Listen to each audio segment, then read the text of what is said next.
Hi there students, and welcome to yet another teaching module in economics. You can see on these stones there's a stick and there are two other stones tied to either ends, and there is a balancing act going on. Well, you can look at these two stones as demand and the other as supply. Having learned the two concepts or two chapters, demand analysis and supply, we are now going to venture out into bringing the two together, striking a balance between the two, thus helping us to understand what really pans out in the market system or market situation. So the chapter we are going to learn today or begin today is market equilibrium. Stay with me. Here is the lesson outline of the chapter market equilibrium. Well, this chapter can be divided into 4 parts.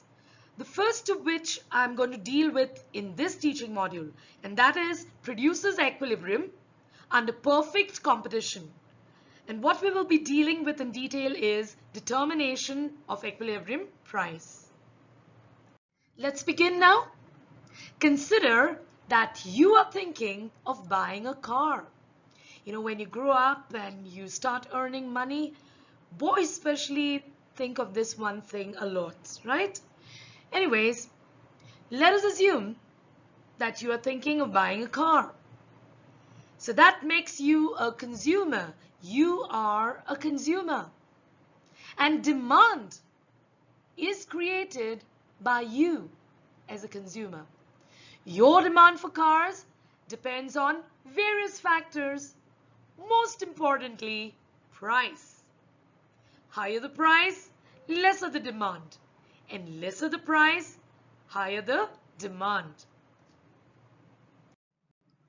There you are, dreaming of buying a car, intending and willing to buy a car. And on the other hand, there's a seller who's waiting to sell you the car. He is a seller, and supply is created by him. It comes from his side. His supply of cars depends on various factors, price also being the most important, because the more profit he thinks he will make, the more willing he is to sell. Keep this in mind. Let's move on. And so here comes the consumer and meets the supplier. The consumer and supplier finally meet. The consumer is willing, able, and desiring to buy a car, and the seller is of course willing to sell. The consumer, as always, bargains for the best price. The seller wants the best price too. When do you think they will strike a deal? Let's see. The deal will be sealed when both buyer and seller agree on the same price, which we call as the equilibrium price. So today we will learn about how this price is determined and what this price is all about. Determination of this price is the reason why we studied demand and supply. What does market equilibrium imply? What does market equilibrium mean?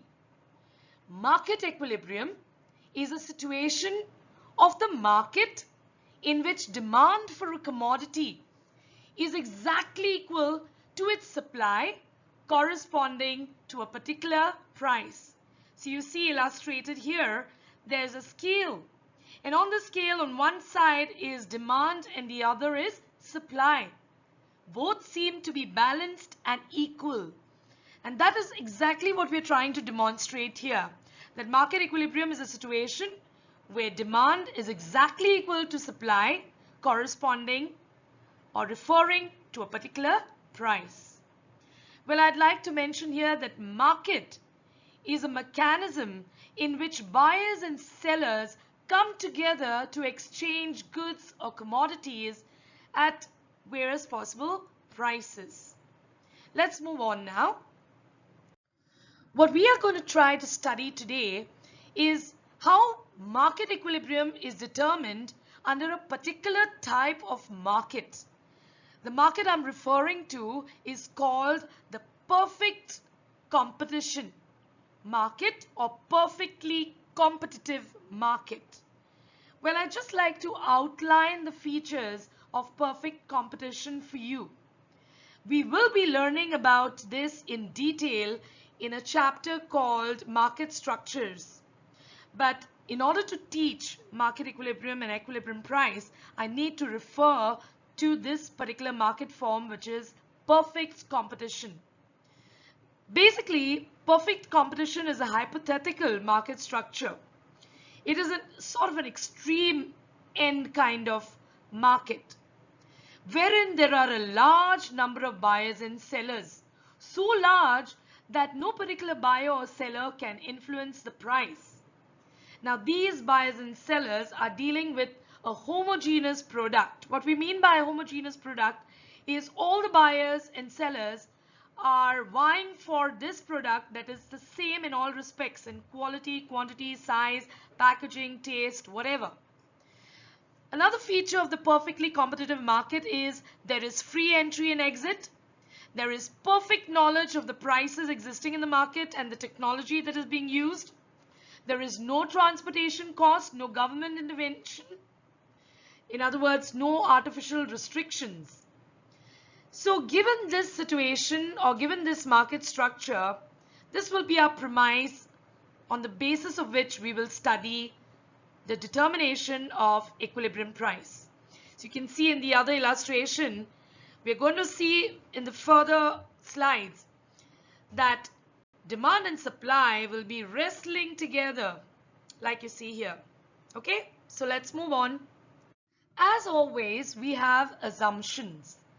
Let's see what they are. The first one is price and quantity demanded are negatively related, or that the demand curve is sloping downwards from left to right. The second assumption, price and quantity supplied are positively related, or that the supply curve is sloping upwards from left to right. The third assumption is the forces of demand and supply operate freely without government intervention. What we are referring to here is the perfectly competitive market. Having observed the assumptions and refreshing our memory about the demand and supply curve, now we have put both the concepts, that is quantity demanded and quantity supplied, together with price in one table. So we have the demand supply table of the market. Well, in this market, we see that at price ₹1, 10 units are supplied and 50 units are demanded. At price ₹2, 20 units are supplied and 40 units are demanded. At price ₹3, what do we see? The quantity supplied is equal to the quantity demanded, which is 30 units. At price ₹4, 40 units are supplied, whereas 20 units are demanded.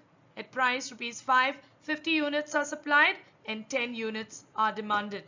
So the table shows different amounts of the commodity that all sellers are willing to sell and all buyers are willing to buy at different possible prices. We will now plot the points which we see in the schedule onto a diagram so that we get a graphical representation of this schedule. Let's move on. So you will see the market demand refers to the sum total of demand for a commodity by all the buyers in the market, and market supply refers to the sum total of supply of a commodity by all firms in the market. We see here the demand curve is sloping downwards from left to right. At a higher price, a lower quantity is demanded. At a lesser price, a higher quantity is demanded. At the same prices, we can see that at a lower price, the quantity supplied is lower, that is 10 units, and at a high price, ₹5, the quantity supplied is 50 units. You can see the two concepts have been superimposed on each other because there is an invisible hand or mechanism that works or plays in the market. That is the hand of demand and supply. In a state of equilibrium, the market clears itself. There is neither excess demand nor is there excess supply. In this situation, the price that prevails in the market is called the equilibrium price. So you see, we put both the concepts together, both the diagrams together, we plot on one diagram itself, so that we determine this equilibrium price. Now, what is the equilibrium price?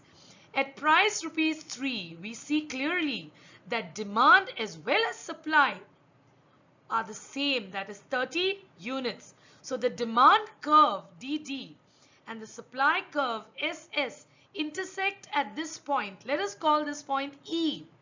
E is the equilibrium point. And the price at which they are both equal is rupees 3, which is the equilibrium price. The quantity demanded, which is the same at price rupees 3 at the equilibrium price, is called the equilibrium quantity.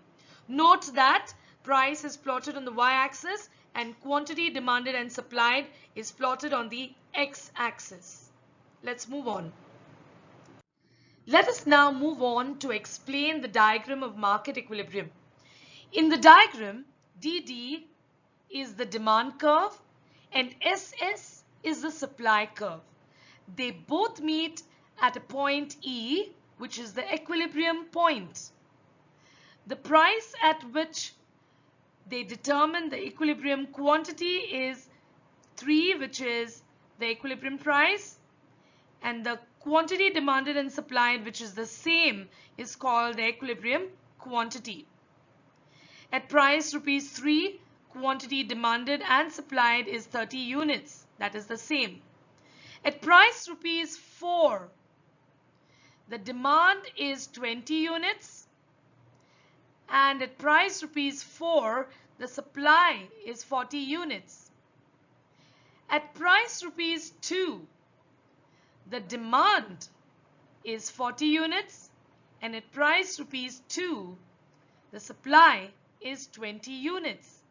So what do we see here? We see that at price rupees 4, supply is greater than demand. Supply is 40 units, demand is 20 units. So this is a case of excess supply right through from price rupees 3 onwards to price rupees 4. This will be the case. There will be excess supply. Whereas at price rupees 2, you see demand is in excess of supply. Demand is 40 units and supply is 20 units. So demand is greater than supply. And so this is a situation of excess demand. So what is market equilibrium? Market equilibrium implies equilibrium price, which corresponds to the equality between market demand and market supply of a commodity, and equilibrium quantity, which corresponds to equilibrium price. So there are two aspects to market equilibrium. One is equilibrium price and the other is the equilibrium quantity at this equilibrium price. As I told you earlier, you can see at a particular price, higher price, which is above the equilibrium price, the quantity supplied is more than the quantity demanded. And so we have a case of excess supply, which means that supply is in surplus. There is too much supply and the demand is much lesser. Well, you know, there is an application to this. Very often the government imposes what is called as a price floor, and that price floor is usually above the equilibrium price. This price floor is usually imposed in the sector of agriculture. So there is a minimum agricultural price that is set in order to protect farmers or suppliers of agricultural products, which means that the market price cannot go below this particular price that is set by the government or fixed by the government. So what we know as the minimum support price that the government comes out with. This is done with a view to protect the interest of agricultural farmers, because usually, you know, they are normally exploited where prices of agricultural products are concerned. So to avoid this exploitation, the government sets or fixes the price at a particular level, usually above the equilibrium price, so that the suppliers of agricultural products get a fair price.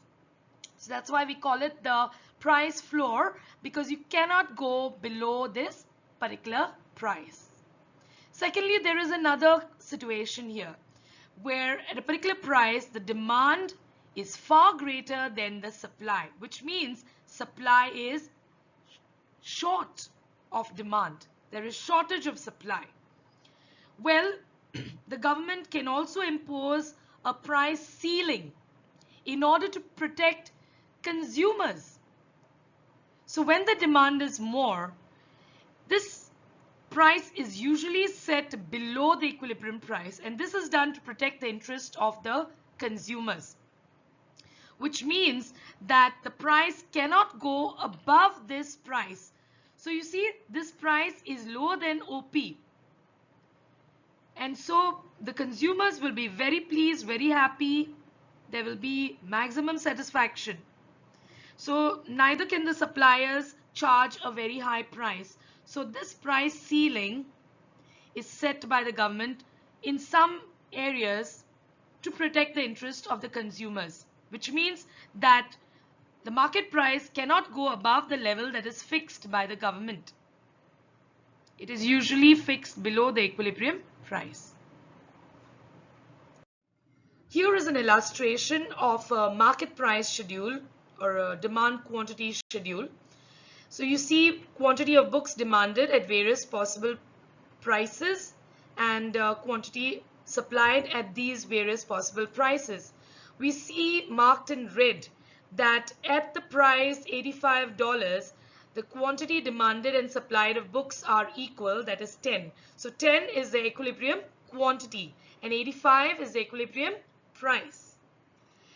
Above this, in the table here, we see that demand is in excess of supply. So this is a case of excess demand. You can see here at price $55, the quantity demanded of books is 50, whereas the quantity supplied is nil, which means there is excess demand and there is shortage of supply because demand is greater than supply. As the price rises, you see quantity supplied also rises. However, quantity demanded is seen to fall. And so at a particular price, say for example $105, the quantity supplied is 37 and the quantity demanded is 2, which means this is a case of excess supply. Supply is in surplus. Supply is greater than demand. So this is how we interpret tables. Here is another illustration. We see the demand schedule on the left and the supply schedule to your right. The price is expressed in terms of dollars, and we're talking about the supply and demand of bushels of corn, thousands per week. So we plot the points of the demand schedule and we derive the demand curve, which is shown in green. We plot the points of the supply schedule, which is shown on the red curve, that is a supply curve SS. We see that both the curves intersect at a point E.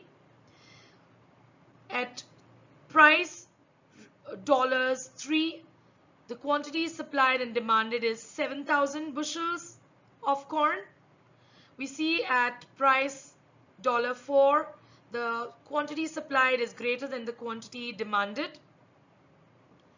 And so above the price 3, we will see the situation of excess supply right through. However, below the price $3, we see excess demand. You can see here the demand is more than the supply. So in the brackets we see here, it denotes shortage, whereas the brackets above the equilibrium price denotes or shows us surplus. So you have to learn to interpret not only tables but diagrams as well. So questions can be based on this interpretation of tables and diagrams. So the concepts covered in this module are market equilibrium. We stated the features of perfect competition or perfectly competitive market. We studied the assumptions as well as the market and demand and supply schedule. We studied equilibrium price and equilibrium quantity and the concept of equilibrium point, as well as we looked at some applications and interpretations of tables and diagrams. Thank you, dear students, for giving me a listening ear. I would advise you and suggest that you should study and learn the chapters demand and supply well, and look forward to the rest of this chapter because there is a wide scope for application to our real life in the situations around us. So if you study demand and supply and the changes in demand and supply well, then you will understand the rest of the topic. Thank you so much. God bless you.